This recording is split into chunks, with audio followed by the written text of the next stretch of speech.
Imagine this. You're lying in a hospital bed. You've just survived a massive heart attack. You feel like you've hit rock bottom spiritually, physically, and financially. In the quiet of that room, you have a conversation that changes everything. You feel God asking you a simple question: do you want to stay or do you want to go? John Stuart Hill chose to stay. But the path wasn't easy. He left his stable job with only one paycheck left to his name. He walked away from security to fight a battle against a dark industry armed with nothing but yellow legal pad and a divine sense of purpose. He faced death, he faced doubt, he faced a market that didn't believe in him. Today, he is the founder of Good Contractors List, backing billions of dollars in work and acting as a voice of truth for homeowners who have been burned. I'm Ryan Atkinson, and you're listening to the Upflip podcast, where we uncover the stories of entrepreneurs who turn their deepest pain into their greatest purpose. Today, John opens up about the hospital bed conversation, how faith fueled him when his bank account was empty, and how he manages to run a multi-million-dollar business without losing his soul. I am so excited for this conversation today. John, thank you so much for being here. Thanks so much, Ryan. I appreciate you having me. For listeners that have never heard of the Good Contractors, what do you do? We protect homeowners from bad contractors. And simply put, we actually separate the good guys from the bad guys, and we guarantee their work to the homeowner. So that's really what makes us way different than anything else out there, is we take responsibility for the people that we promote. Give us a metric on this. What's something you're like, oh man, I'm super happy we achieved this, did this. Doesn't have to be revenue. What's a metric for you? Well, what's funny is in the beginning, I was told by a lot of business people that my business model was awful. They're like, that's the worst business model I've ever heard. You're limiting who you can sell to because you're just selling it to good contractors, and you're putting yourself at greater risk by guaranteeing every job that they do. That model is going to crash and burn before you get out of the chutes. And to date, after 14 years of doing this here in Dallas, Fort Worth, we have backed over $5 billion in work. And to date, $127,000 that we've paid out of pocket. I think the process worked. Yeah, I would say so. And we're going to talk more about building this business and some of the takeaways that you can share here. But let's go back now. What originally pulled you into this world of contractor advertising back when you were selling yellow page ads? Tell us more about this.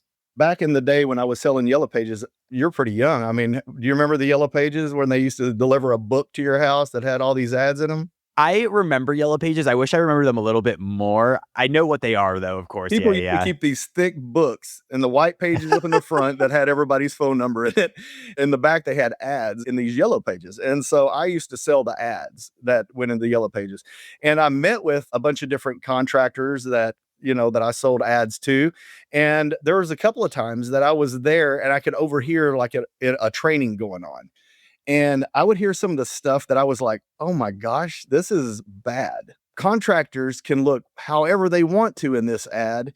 They're saying all these great things about themselves, and I'm hearing them talk about how they ripped off somebody, and they're laughing and joking about it. It was like I kind of got a little insider scoop way back then, is like somebody's got to do something to protect homeowners, because the guys that had all the expensive ads were some of the biggest crooks. And so that was my original concept of how contractors can present themselves however they want to. And so that's what got the idea started. Okay. So that got the idea started, but what actually pushed you to do this then? Tell you a little bit about my backstory. At that moment, when I had the heart attack, I had been praying for 2 months for God to take me off the planet. I was like, God, I don't want to be here anymore. I looked back at my life and I had nothing but disappointment. 3 failed marriages. Never had a career, didn't have any education. It felt like I was going to go nowhere. And at the time, I was selling coupons. That's where I was in life.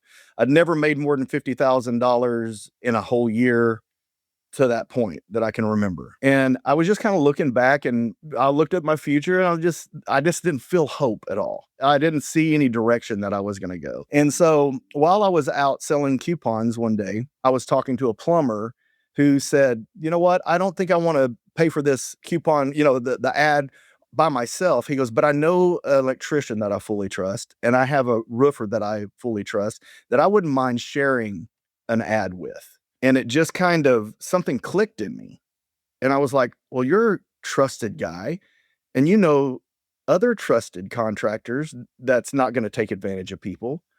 And so I thought, well, what if we just built like a website, simple website, and this was in the town of Mansfield, Texas, a simple website where you could be the plumber, this other guy could be the electrician, and we just get about 10 different kinds of services on there. And then y'all could buy the coupon together and, y'all could go in together to buy advertising. Then the next 2 nights I couldn't sleep. I was just like, even though I had no background in business, I felt like God was downloading this plan in my head. And I was like, I have to do this. He's telling me this is what my purpose is. This is one of the things that's going to be what I do. And so the next day I walked into my office. I was in outside sales. So I could have kind of tested the waters to see if it would work, right? See if anybody would buy it. But I did not want to take money from the guy that was paying me my $35,000 a year to sell coupons. And so I went into the boss and I said, man, I've got this idea. I feel like I have to do it. I'm not going to do it on your dime. And I quit. And so I said, I'm just going to have to go out there and see if this works. No website, nothing. I walked out with a yellow legal pad and a pen, and I just started going out and started talking to contractors about, let's separate the good guys from the bad guys. And beyond that, as a group, we're going to guarantee that everyone on this list is good to the homeowner. And so before I ever had a dime, I didn't collect anything yet. I was already, we're going to guarantee your work. I had one paycheck coming to me, no money in the bank, no savings account, no safety net. And I just stepped out in faith doing what I felt like God had downloaded in my mind. And I was just sharing the vision. And contractors loved it. They said, man, if you can make that happen, I want to be there. And they started writing checks. Wow. I'll be there. And so for several months, I didn't even have a website. As I was collecting money, I was paying my bills and setting money aside so that I could pay for a website to be designed, Yeah, I want to ask about the moment like you quit, like knowing what you know now, obviously hindsight's 2020, you're obviously doing very well. Would you recommend a listener that's like wants to get into entrepreneurship, if they have this idea, would you recommend that they like just jump, or like would you recommend they have revenue under them? How would you approach that, just for listeners that are thinking of like taking that jump? Because you just jumped without a safety net, which is, I applaud you.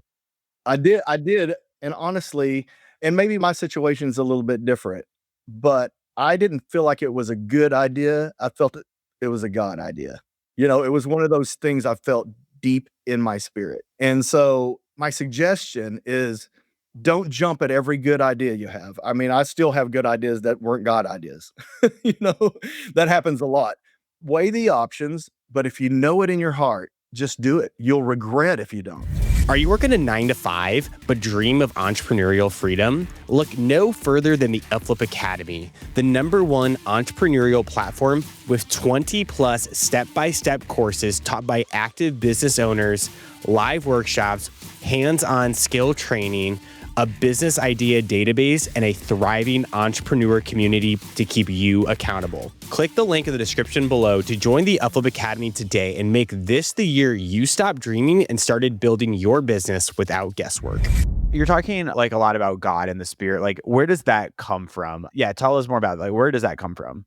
So on the day that I had my heart attack, like I said, I'd been praying for 2 months that God would just take me off the planet. And that night, when they figured out it was my heart, they originally thought it was pneumonia because my lungs were full of fluid and it was during a freeze. And so I was a smoker. And so they took all those little things and said, okay, you've probably got pneumonia or bronchitis or something like that. And they admitted me to the hospital. Well, later that night, the doctor says, I just don't understand this. You don't have the symptoms of pneumonia that I'm seeing. We're going to have to do some more tests. And when they ran those tests, they found out it was my heart.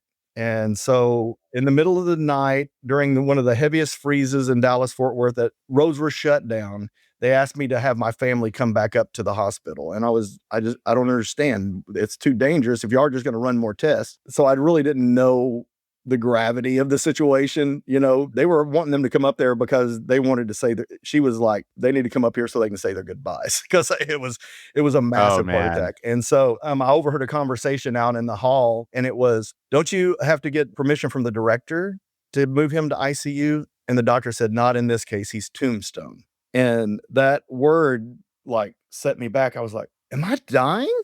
Like, I was just like, wow, okay. Well, I started thinking, man, I'd been praying for death, and here it is. I feel like all I would do is probably pass out. Like, I would never even know what happened. And so I was kind of like, okay. And then this voice, it's not an audible voice. And so the reason I say this is because it came from something outside of me that said, John, do you want to stay or do you want to go? It was a question that he was putting my life in my own hands. That's what it felt like. And I really thought about it because I was ready to go. I mean, I was just like, I don't know if I'm a Christian or not. I don't know where I stand on any of this stuff, but I just don't want to be here anymore. And what was louder than my desire to leave was the thing that really kept me here. And it was God saying, if you want to stay, if you decide to stay, I'll be with you and I'll give you a purpose. And that word purpose, just like I couldn't get rid of the thought. And so I finally took about an hour for the cardiologist to make his way in through the icy roads, just kind of put together what I really wanted. And I said, okay, God, I'd like to stay if that's okay with you, but I want to be remembered for doing something good. I want to live every day, not just be alive. And I want to touch as many people as I can the rest of the time I'm on this planet. And louder than any voice I've ever heard inside, so be it. And it was like that moment changed my life because I went in looking at the past and all the failure and all the things and all the disappointment, looking to the future and seeing no hope, to just knowing two new things, really. God was going to be with me and I had a purpose. No clue what that was, but I knew that I had a purpose. And so when I walked out of the hospital, still in the same job, still the same outward stuff, but my inside said, I have a purpose. God's going to have to be the one to get me there because I don't know how to do it myself. And I depended on God to push me, to lead me, to pull me into those places that he wanted me to be. And I had to trust that he would. And so I feel like the old man, that identity that I was before I went in there, loser, disappointment, all those things died on that table. Now I was a man of purpose, whether I knew what it was or not. And so that's why I have to bring God into it, because I did not start the Good Contractors List as a businessman or with anything going for me in that department. So how has that like moment like shaped you and like as you're building today? Like I'm sure like there is a lot of purpose driven behind what you're doing, but like talk to us more about like if you are going to start a company, like why is it important to have like that purpose in mind, like when you are building something? Talk to us more about that. Yeah, and a lot of people go, what's your why? You know, my why is my purpose and I can't define it. You know, it's like a lot of people, I want to be able to retire and have a house and a car, and you could have the dream board and all those things that you're shooting for. But when you live a life of purpose and you realize that God is actually directing your steps, then if the business crashes, that's somehow part of your purpose. If it's successful, that's somehow part of your purpose. And when you live a life of purpose, it's not easy, it's not fun, but you take the direction that it goes. You make good decisions every day and you try your best to do what you think is right. But ultimately, if you have faith that you're doing what God's called you to do, it's going to work out the way that he wants it to. So my advice would be to let that inner voice guide you into what it is that you're wanting to do next. If someone is like trying to understand their purpose, have it be with entrepreneurship or just in like honestly like life in general here, how would you recommend that they do that? Because I think having like a purpose driven mindset is super important, especially when starting your own company. So I'm curious, like how should someone like find that purpose if they feel like they don't have a purpose? What I've learned is it's not about me. And the more that I really truly care about how it impacts people, the better it becomes. So if you can just make small steps every day to do something that's going to impact people in a positive way, you'll start seeing things start to line up. And so what this world needs is more people who are genuine, who genuinely care. And so every question that I ever had as I was building this company wasn't how much more could I make? It was how much more could I give? And it seemed like the more that I give to the people that mean something, like the homeowners that I'm protecting, I'm going to guarantee this work. That's money that comes out of my revenue. It's not an insurance policy. There's not a bunch of hoops you got to walk through. It's a guarantee that if I've picked the wrong guy for this list, if we've brought a contractor on here that isn't good, then I'm taking responsibility for that. And so I wanted to give more than I ever took from anybody. And that's the way I feel about it with contractors. I want to give more to a contractor than I take from them.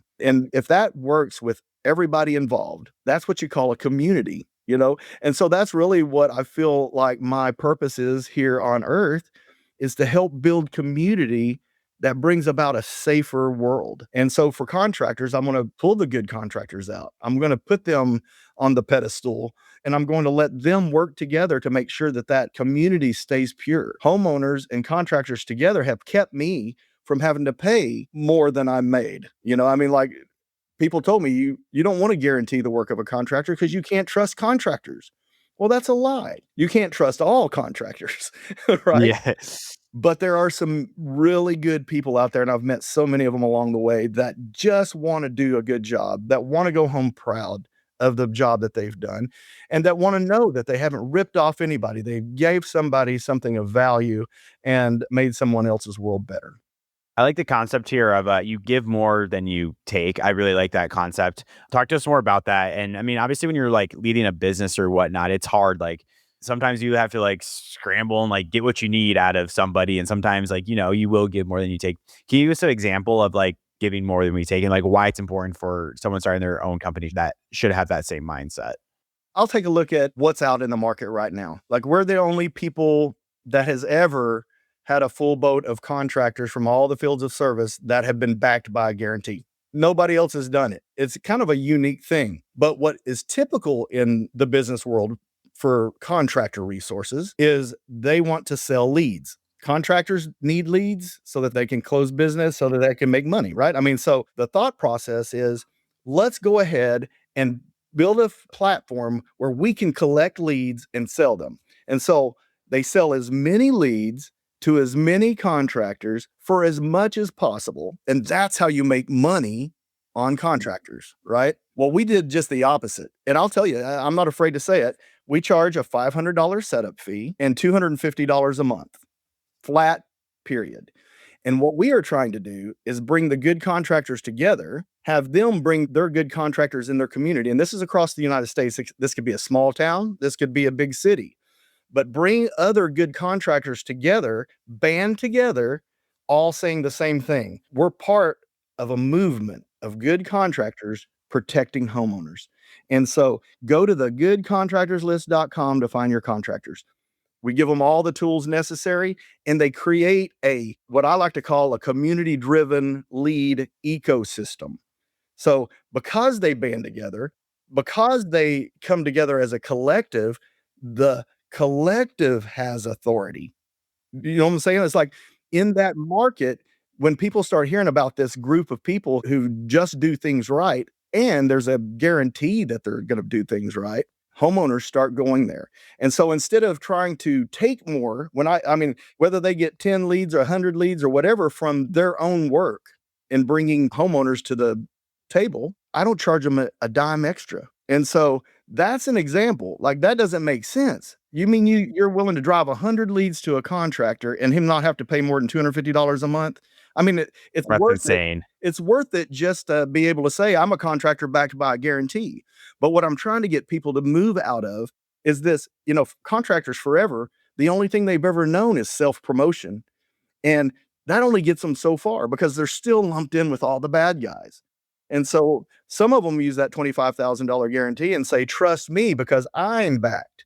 And what I want the world to see is, no, trust us because we are backed. And I don't want to get kicked off this list. And the truth of the matter is we've kicked lots of contractors off the list from everything from just being consistently rude. We've knocked people off the list for that.